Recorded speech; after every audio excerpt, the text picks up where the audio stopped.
आप यहाँ मौजूद हैं।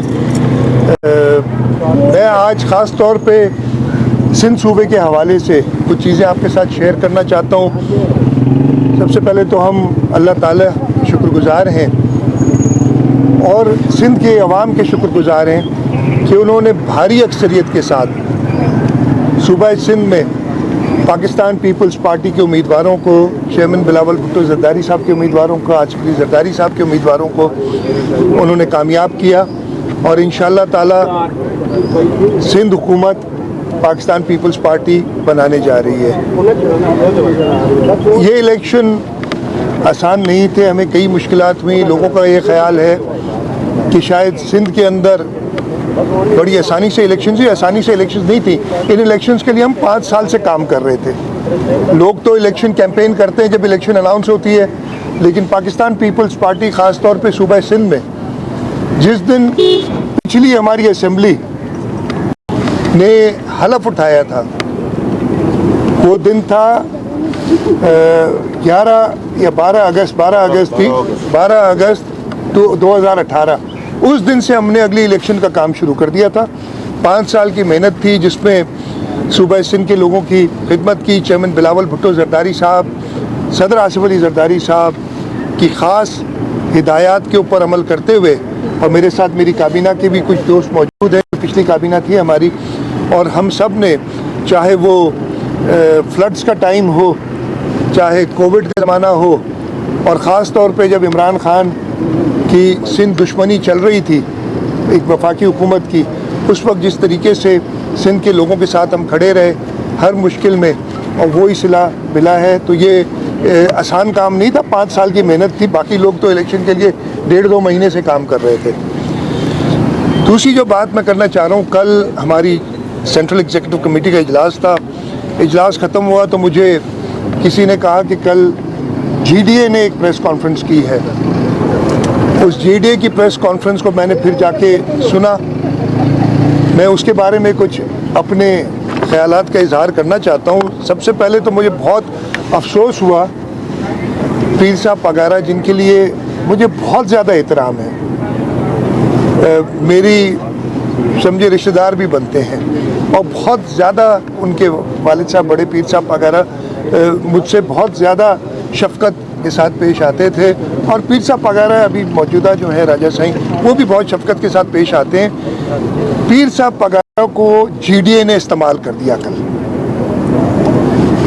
पीर साहब पगारा से चेयरमैन बिलावल भुट्टो ज़रदारी साहब के साथ मेरे ख्याल 1.5 या 2 साल, 2-2.5 साल पहले, 2 साल पहले मुलाकात हुई थी, मुझे एग्जैक्ट टाइम याद नहीं है। तो जब हमने बात की, गए थे किसी और एक सोशल मसले पे ताज़ियत के लिए गए थे उनके पास, तो जब लीडर्स मिलते हैं, सियासत की बात होती, तो पीर साहब ने कहा, भाई मैं सियासी आदमी नहीं हूँ, मेरे से सियासत की बात नहीं करो, एग्रीकल्चर की बात कर लो, आजकल मैं खेती बाड़ी कर रहा हूँ, और सियासत की बात करनी है तो मेरे भाई के साथ करो। अब उस भाई ने और पूरी GDA की जमात ने पीर साहब को झूठ बता के सामने खड़ा कर दिया और उन्हें ख़राब किया। तो मैं पीर साहब से कहता हूँ कि पूरी हकीकतें पता कर लेते तो ज़्यादा बेहतर होता। शुरुआत ही उन्होंने की, उन्होंने 1970 की बात की, 88 की बात की कि इतनी सीटें तब भी नहीं ली थी। 70 में शहीद जुल्फ़िकार अली भुट्टो का तूफ़ान था, हम सबको पता है। 88 में पीर साहब पगारा, उस वक्त सिटिंग पीर साहब पगारा शाह मर्दान शाह मरूम, वो खुद इलेक्शन लड़े थे। वाहिद है कि पीर साहब सिटिंग इलेक्शन लड़े हो, और बुरी तरीके से हारे थे 88 में, जो 88 की जिक्र कर रहे हैं। इस दफ़े जो इलेक्शन हुए, मुझे बड़ी हैरत हुई कि पीर साहब ने कहा, मैं सबसे पहले तो पीर साहब मोहतरम, उनसे कहूँगा अपने दोस्त बदल ले। उन्होंने कहा, मेरे एक दोस्त ने मुझे 3 महीने पहले कहा कि आपके सामने 0 लिखा है। यार ऐसे दोस्त रखते क्यों हो जो आपको ये बताए कि 0 रखा हुआ है आपके सामने, और फिर भी अभी दोस्त कह रहे हैं उनको? तो दोस्त बदल लें अपने। मेरे ख्याल है ये आपके मुखलिस दोस्त नहीं हैं, आप मुखलिस दोस्तों के साथ काम करें। और उन्होंने कहा कि जी कहा गया है कि पीपल्स पार्टी सारा स्वीप करेगी। पीपल्स पार्टी ने, जैसे मैंने कहा, 5 साल मेहनत की है, एक सीट का हिसाब देने के लिए तैयार है कि कैसे हमने जीती है। हमारे खिलाफ पीपल्स पार्टी की जो क़यादत थी, उनकी जो जिस तरीके से उन्होंने इलेक्शन लड़ा, मेरे लिए बड़ा आसान था इलेक्शन। मेरे अपोनेंट का शायद आपको नाम भी नहीं पता हो, इधर सारे आप हैं। इधर नासिर शाह के खिलाफ कौन खड़ा हुआ था, किसी को नाम आता है? शर्जील मेमन के साथ कौन खड़ा हुआ था, किसी को नाम पता है? तो ये हालत थी कि उनको उम्मीदवार नहीं मिल रहे थे। मिला जुला के इधर उधर से सारी जमातें सपोर्ट कर रही हैं, उसके बावजूद 15-20% से ज़्यादा उन उम्मीदवारों ने वोट नहीं लिए। 80% या उससे कहीं ज़्यादा वोट पाकिस्तान पीपल्स पार्टी ने लिए। तो ये ज़मीनी हक़ाइक़ थे जो पीर साहब को बताया नहीं गया था। मैं आपको एक और मज़े की बात बताऊं, उन्होंने कहा था ना कि मेरे भाई से बात करो, तो उनके भाई मौसूफ ने चेयरमैन साहब से कहा, और मैं उधर मौजूद था, ये इमरान खान का ज़माना है कि जी हम हैं तो आपके साथ, हम हैं तो आपके साथ, हमें ज़रा बेनिफिट ले लेने दें, आपके खिलाफ बात करते हैं तो हमें उधर से फ़ायदा हो जाता है। और फिर जब इलेक्शन करें और कहते हैं हम आपसे मिल जाएंगे, आप फिक्र ना करें। इलेक्शन जब हो गया, हमने अपनी सीटों का डिसाइड भी कर लिया, उस वक्त उन्होंने अप्रोच किया चेयरमैन साहब को और कहा 10 सीटें हमें दो।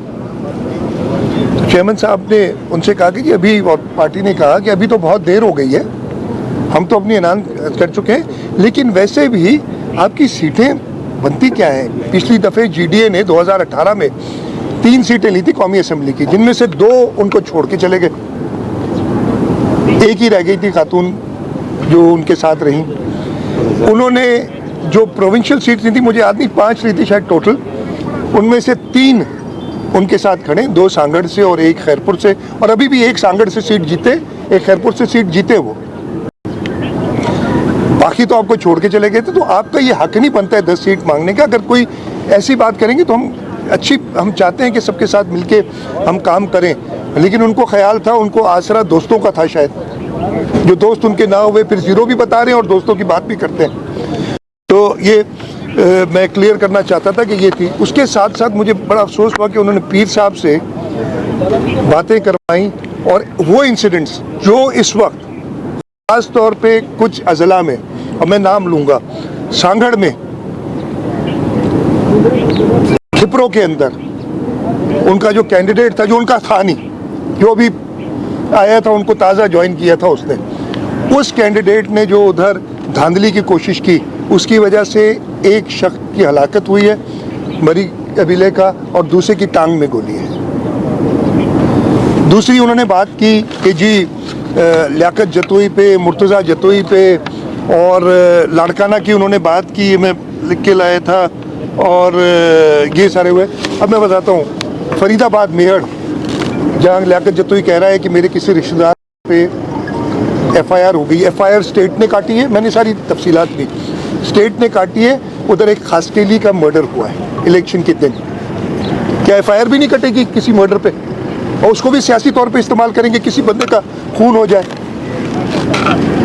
दूसरा, मुर्तज़ा जतोई साहब अपने काफ़िले के साथ इलेक्शन के दिन जा रहे थे, वहाँ पे फायरिंग हुई, एक शख्स के पेट में गोली लगी है, उसकी FIR कटी है। क्या FIR भी ना काटें? मरवत की बात की, मरवत साहब चिड़िया भी नहीं मारते और उनके ऊपर केस कर दिया है। मरवत साहब और उनके लोगों ने इलेक्शन की रात हमारे कैंडिडेट्स को हरासा किया, हमारे कैंडिडेट सईद गनी के भाई को उन्होंने अबडक्ट किया, और जब वो उधर से उन्हीं के लोगों ने फिर कुछ करके निकाला तो पीछे उनके फायर किए उनके ऊपर, वो FIR कटी है उनके ऊपर। अब क्या मतलब है आपका कि आप बदमाशी भी करेंगे, धांधली करने की कोशिश भी करेंगे, और आप कहेंगे कि जी आप स्टेट कोई काम ना करे? ये हमने नहीं काटी। इस वक्त इंटरिम गवर्नमेंट है, इंटरिम चीफ मिनिस्टर है, इंटरिम होम मिनिस्टर हैं, जो एक रिटायर्ड ब्रिगेडियर हैं, उनके कहने पर ये हुआ होगा ना सारी FIR, अभी तो हमें नहीं काटी। लाड़काना बहुत ही अनफॉर्चुनेट वाक़या, एक होटल पे हमारे मुखालिफ उम्मीदवार थे, उनके हामी, इसलिए उन्होंने वोट नहीं दिए, जाके रात को पहले हमला करते हैं और फायरिंग वगैरह करते हैं। अगले दिन सुबह फिर जाते हैं, जब अगले दिन सुबह जाते हैं पुलिस पहुंच जाती है, और इस सारी अल्टरकेशन में 2 लोग, एक पुलिस का ASI अली सुल्तान जिसका नाम है, उसको 2 गोलियां लगती हैं, दूसरा हसन चांडियो उस होटल के मालिक का, उसको 5 गोलियां लगती हैं, 5 गोलियां पेट पे, सीने पे, शोल्डर पे। ASI को 2 गोलियां एक सीने पे लगी है और एक कंधे पे लगी है। तीसरा एक दहानी की डेथ होती है, उसको पीठ पे गोली लगी है। FIR भी नहीं कटेगी क्या? और वो स्टेट ने काटी है FIR। तो पीर साहब को हकीकतें मालूम करनी चाहिए थी इससे पहले कि वो इस्तेमाल होते GDA के उन लोगों के साथ जो हारे हुए थे, जिनका कभी चांस नहीं बनता था। और उसके बाद आखिर में जब एक सवाल उनसे होता है कि जी आप तो इस्टेब्लिशमेंट की पार्टी हैं, उन्होंने कहा जी हम 2 लोग छोड़ें, इस्टेब्लिशमेंट नाराज़ हो जाएगी कि हम कैसे जीत गए। उनकी मर्जी है, छोड़े ना छोड़ें, उन्होंने जीती हैं तो रखें, नहीं छोड़ी अगर छोड़ देते हम इलेक्शन लड़ेंगे दोबारा। इलेक्शन में जो भी जीता हम खड़ी ज़रूर होंगे हमारे उम्मीदवार, इसलिए कोई इतने बड़े डिफरेंस से हम नहीं आ रहे। लेकिन ठीक है, अब वो हार गए इलेक्शंस 2 जो सूबाई असेंबली की थी।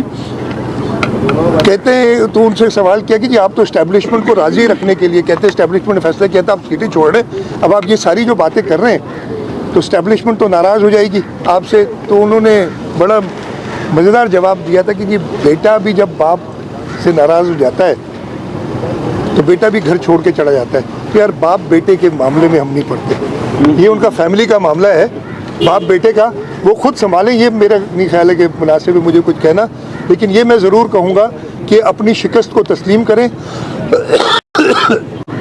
सिंध के अंदर पीपल्स पार्टी ने अपने 5 साल की मेहनत पे, 5 साल के काम पे, हमारी लीडरशिप और सिंध के अवाम अभी भी शहीद जुल्फ़िकार अली भुट्टो और शहीद मोहतरमा बेनज़ीर भुट्टो के शहदाई हैं। उन्होंने मैं ख़त्म कर लूँ आखिरी, वो अभी भी शहदाई हैं। और उसके साथ अब बिलावल भुट्टो ज़रदारी साहब और आसिफ अली ज़रदारी साहब ने जिस तरीके से पार्टी को वहाँ संभाला हुआ है, इंशाअल्लाह ताला जो हमारे उम्मीदवार जीते और अच्छी लीड से जीते। मैं आपकी टीवी पे तज्जिए भी सुन रहा था, वो लोग यही कह रहे थे कि इतनी लीड कैसे आ गई पीपल्स पार्टी की। तो बहुत मंझे हुए एंकर्स ने खुद ही जस्टिफाई किया कि नहीं जी पीपल्स पार्टी ने यहाँ काम किया है, बाकी सारी जमातें सिंध के लोगों को छोड़ के चली गई हैं। और जिसमें ये सारी जमातें जो नेशनल जमातें उनकी मैं बात करता हूँ, इसीलिए कोई भी सीट नहीं जीत सका। डोकी साहब ले लेंगे सवाल। ये बताइएगा कि सदर मुस्लिम लीग नून शहबाज शरीफ साहब ने प्रेस कॉन्फ्रेंस की है, उन्होंने ये कहा है कि जो अक्सरियत में जमात है बेशक वो हुकूमत बनाए, हम अपोजिशन में ही बैठने के लिए तैयार हैं। उनके इस बयान को किस नजर? नवाज शरीफ साहब ने, शहबाज शरीफ साहब। देखिए शहबाज शरीफ साहब अपोजिशन में अगर बैठने के लिए तैयार है तो मुझे नहीं पता, मेरी उनसे डायरेक्ट कोई बात नहीं हुई है। बिलावल भुट्टो ज़रदारी साहब की साथ आसिफ ज़रदारी साहब की ज़रूर मुलाकात हुई है। उस मुलाकात में तो शायद कुछ और कहा गया है और वही अब डेलिब्रेट हो रहा है। ऑब्वियसली जब उसकी बात होगी, CEC हमारी कंक्लूड होगी तो वो सारी बात आपको शेयर सिंध में आपने लीड किया, सिंध में आपने पिछली टीम को लीड किया, क्या एक मरतबा फिर आप लीड करेंगे या कोई नया लीडर होगा? और ये बता दें कि MQM के साथ मिलाएंगे, हालांकि आपके पास मेजोरिटी है। अच्छा, दोनों सवालों का जवाब देता हूँ। पीपल्स पार्टी में ये फैसला लीडरशिप करती है। मुझसे एक बड़े मंजे हुए एंकर ने सवाल किया था, यही सवाल जैसे आपने किया, तो मैंने कहा कि हमारे यहाँ जिसको टिकट देते हैं ना, इस वक्त इंशाअल्लाह ताला 113 से 114 हमारे मेंबरान होंगे, उनमें से हर एक अहल है लीड करने के लिए। और पीपल्स पार्टी की लीडरशिप फैसला करती है, हमारे यहाँ कोई कैंडिडेट नहीं होता। और वो जब जो फैसला करेगी वही इंशाअल्लाह ताला मेजॉरिटी तो ये होगा। MQM की जहाँ तक हमने बात की, देखिए MQM अगर फेडरल गवर्नमेंट में तो शायद नून लीग अगर बनाती है गवर्नमेंट, मुझे नहीं पता क्या आगे अनफोल्ड होता है, वो MQM के वोट्स को अपने साथ काउंट किए हुए बैठे हैं। अगर वो बना सकते हैं MQM के साथ तो बना लें हुकूमत, पहली बात तो ये। MQM को अपना मिजाज थोड़ा बदलना होगा। बड़ी मुश्किल से हमने कराची शहर के अंदर, पूरे सिंध में ख़ास तौर पे कराची शहर के अंदर, और इसमें हमारी पुलिस, हमारे रेंजर्स, हमारे फ़ौजी जवानों ने शहादतें नोश फरमाई हैं।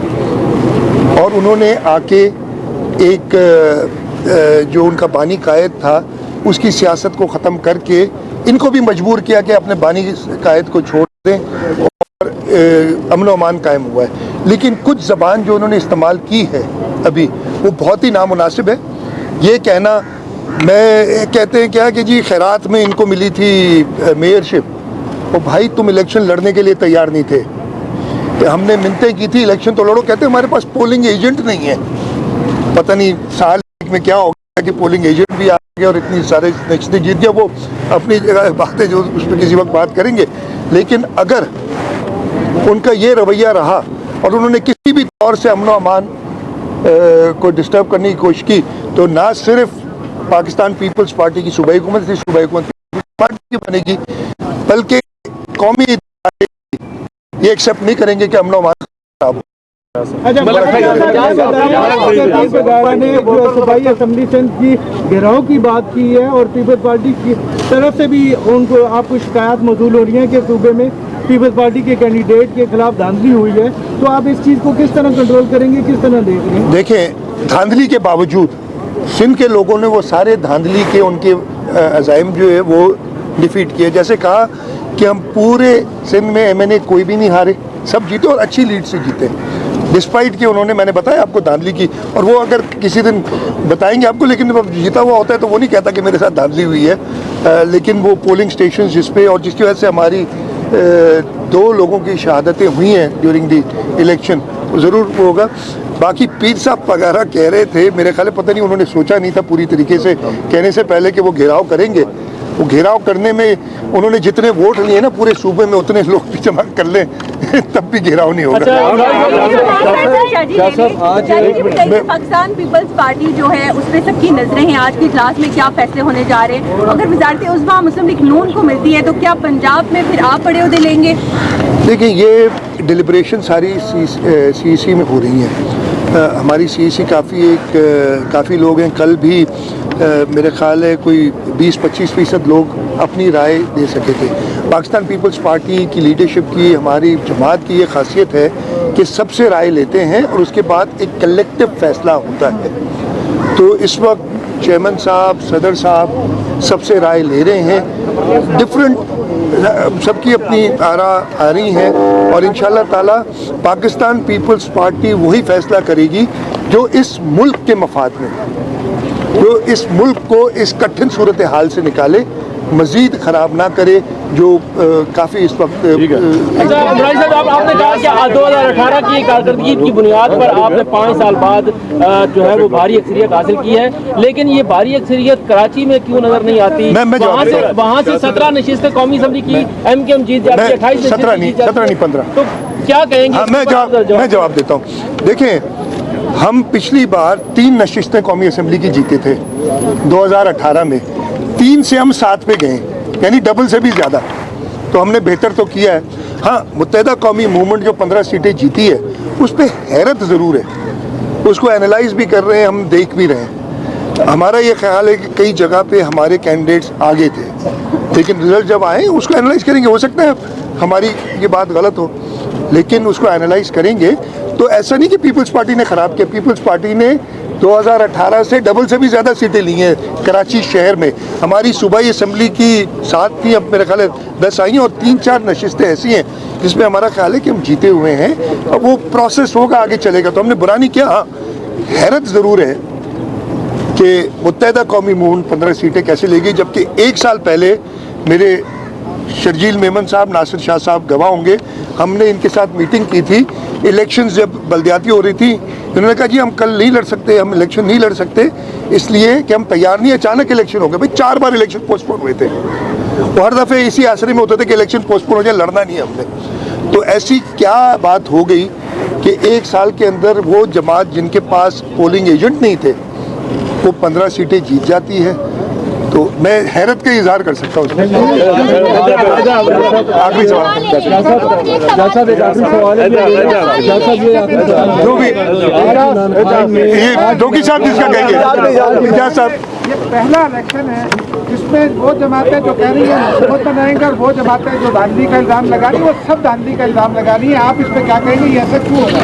क्या ये इलेक्शन फेयर एंड फेयर? देखिए हमारे मुल्क में अनफॉर्चुनेटली हर इलेक्शन, 2018 के इलेक्शन में भी सिंध में हमने हुकूमत बनाई थी, उस वक्त भी हमें सख्त एतराज़ात थे, इस वक्त भी बहुत शदीद एतराज़ात हैं जो इलेक्शन के रिजल्ट हैं।